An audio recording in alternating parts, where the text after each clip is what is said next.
I got an A star in A-level business at almost 100%. This video is going to explain step by step how to get that grade. I genuinely believe that anybody can get an A star in this subject if they understand the tips, tricks and exam hacks and understanding how to write a top band answer. If you find it helpful, be sure to like and subscribe so that you do not miss out on any of my other daily A-level tips. My A-level business teacher used to have this saying and it really stuck with me throughout the 2 years, and it's something that I tell the students that I tutor now. You could know all of the content for A-level business, you could have revised it all, but if you don't understand how to answer an exam question, you don't understand how to give the examiner what it is that they are looking for, you will come out of this subject with a C. On the flip side, if you had perfect understanding and knowledge of how you answer the questions in the exam, but you had never looked at any of the content, you could probably scrape by a B or a C. That is how important exam technique is in this A-level. Importance of referring to the extract and using context in your answers, but we will get onto that later. You're going to be under some very, very tough time constraints in the exam itself. So it's critical that you are writing concisely and making sure that you are hitting all of the assessment objectives. I highly recommend having a paragraph structure for this A-level. The thing is, the mark scheme is slightly less rigid than other A-levels, so I can't tell you if you write a paragraph with this format you're going to get all of the marks, because it's more about how you put your answer into context. I'm aware that I've jumped straight into exam technique instead of talking about content revision, but I will get onto that later. Be sure to stick around because I understand there is a lot of content. If you take one thing from this video, I want it to be this. If you are stuck on an A or a B, likelihood is it is your exam technique that is holding you back. And it's the reason that I was unable to get an A star until the end of year 12. I was struggling with exam technique so much. The paragraph structure that I used was Peach. I'm pretty sure this was the tutor to you paragraph structure. It stands for point, evidence, application, circumstance, and however. So, as we all know, in business, we have knowledge marks, we have application, we have analysis, and we have your evaluation marks. So each point of this paragraph structure is forcing you to touch on those assessment objectives. So point, that's your knowledge mark, that's your definition. Evidence, that's your application, that's direct quotation from the extract, or maybe paraphrasing, making sure your answer is in context. Analysis, your chains of analysis, very important to get into those top bands, not making any jumps in logic, making sure that you explain, no matter how obvious it may sound. It can't just be increased sales equals more profit. Why?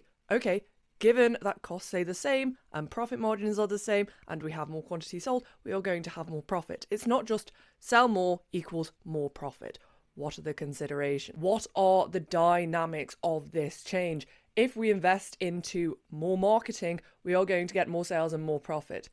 How does that work? Explain. These are your chains of analysis.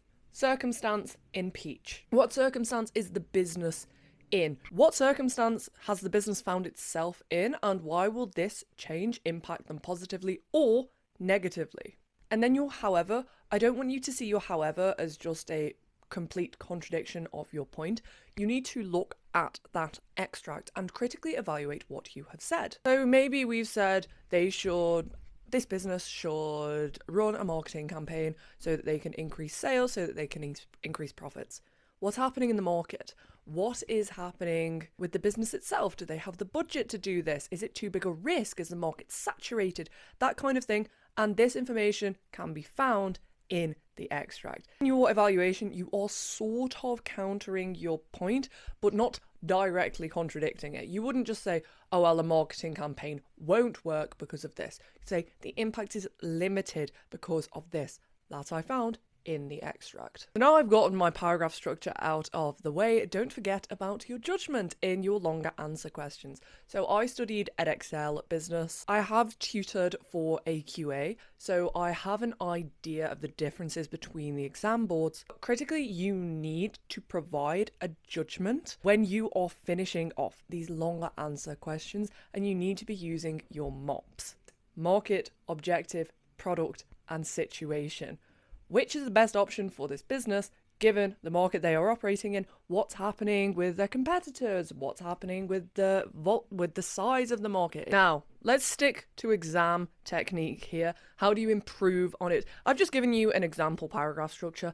Maybe you just like to use petal. Maybe you just like to use your own intuition. If that works for you, that is fine. Do not stop here though. Please go and implement the things that I just said. Try out a practice paper question and make this an element of your revision from day one. It's not, let me just cover all of the content and then I will get on to practice questions. You want to be doing this throughout the 2 years of sixth form so that you can get used to the structure of the exam. Please use your teachers as a resource. Write out these practice questions and have your teachers mark them. It's very difficult to mark your own work in essay-based subjects. You can get an idea, you can read the mark scheme, but you will never know exactly how many marks you'll get. Ask your teachers to help you out. If anything, they will be really happy that you are putting in this extra work, you are going the extra mile, and you are inevitably going to do better in the exam itself, which reflects well on them. Take it upon yourself to do additional exam practice throughout the year. Hopefully you are getting set questions as homework. However, if not, aim to do at least one extra practice question per week. I did this from the start of year 12 and that's why I had my exam technique down. And it doesn't have to be a 20 marker every week. Maybe it's a 12 marker or a 10 marker, but critically getting your head around how you structure these answers and understanding how to do them in timed conditions. Next hack. When you are doing practice paper questions, you need to time yourself. You don't need to be ridiculously strict with this. Give yourself exactly 10 minutes to answer this 10-mark question. However, you do need to track how long it is taking you. To start with, I highly recommend you just do practice paper questions under no time conditions so that you can get an idea of how to formulate an answer, so that you can get an idea of how you write a paragraph, how you form these chains of analysis, how you pick up the marks in the exam. When you get more confident with the strategy, you need to understand how to make it incredibly precise, make your answer concise, make sure you are not waffling because you do not have time to do that. When you have in-class tests or you have mock exams, make sure you write down either the time you start a question or the time you finish a question. Why, you might ask? Because then you can reflect on how long you spent on each question and where you wasted time. Maybe you didn't finish the paper. This is a massive problem for so many people. Why was that? Did you spend too long reading the extract or too long writing the 12 marker? Where did you waste your time? It will be so much easier to pinpoint this if you write the time before or after you start a question. Enough waffling about exam technique, because I'm sorry that I started with exam technique rather than content revision. However, it's what I needed to hear when I was at sixth form, when I was getting incredibly frustrated, particularly in year 12, because I couldn't seem to get an A star. I was stuck on that A. It was that exam technique holding me back. No matter how much revision I did of content, it just wasn't getting me anywhere. So content revision itself, I had a few strategies, but like I said at the start of the video, a lot of the topics in A-level business are kind of common sense. Not all of them, don't get me wrong, particularly in year 13, there are some very difficult topics. We're talking international trade, we're talking trading blocks, the more economicsy side of business. We have things like price elasticity of demand, income elasticity of demand, and at the end of the day, this is a very content-dense A-level. However, please be strategic with what you spend your time revising. Do you need to revise the fact that profit equals revenue minus costs? That's on the syllabus. That is common sense. There are some things that you can just... There are some things you will already know. However, there are things that are much more difficult. This is one of the interesting things about A-level business. You will find on the spec, you'll find these really ridiculously easy topics, and you will find these very, very difficult topics as well. So you need to prioritize revising those things that you find the most difficult. Do not allocate the same amount of revision time to those easy topics and those difficult topics, because your time will be much better spent grappling with those difficult concepts. Now, how did I revise? So one of my favourite things to do outside of the classroom for A-level business was to make sure I had flashcards / a summary sheet giving all of the pros and cons of practically everything that we did.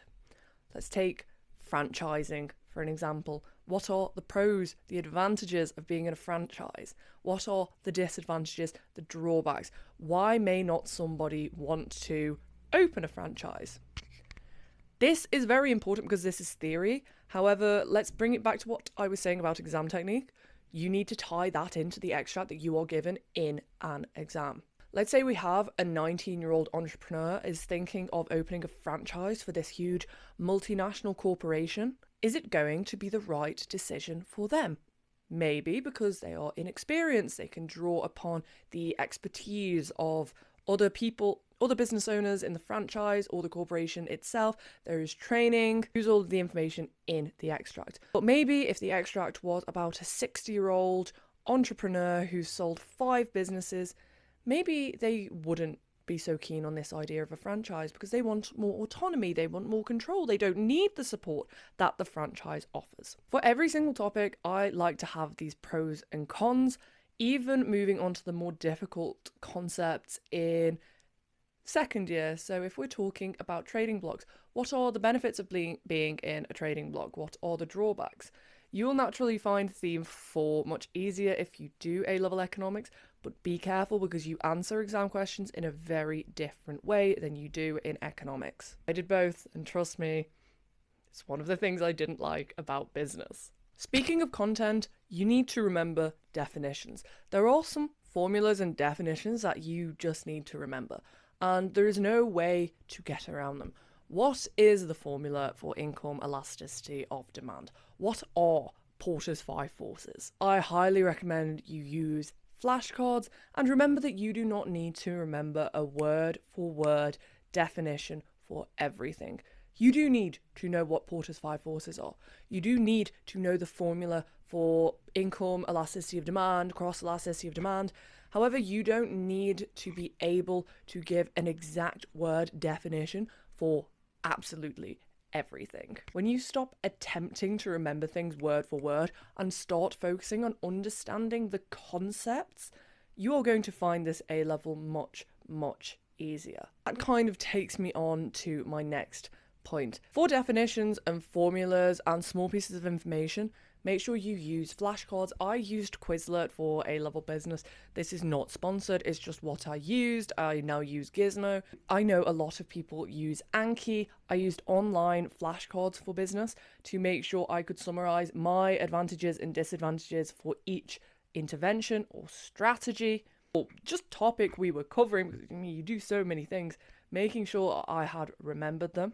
Okay, very small digression. Online flashcards I found were very helpful because I could do them on the bus. I could do them on my way to sixth form. I could do them when I was just sat at my desk or waiting for the kettle to boil in my house.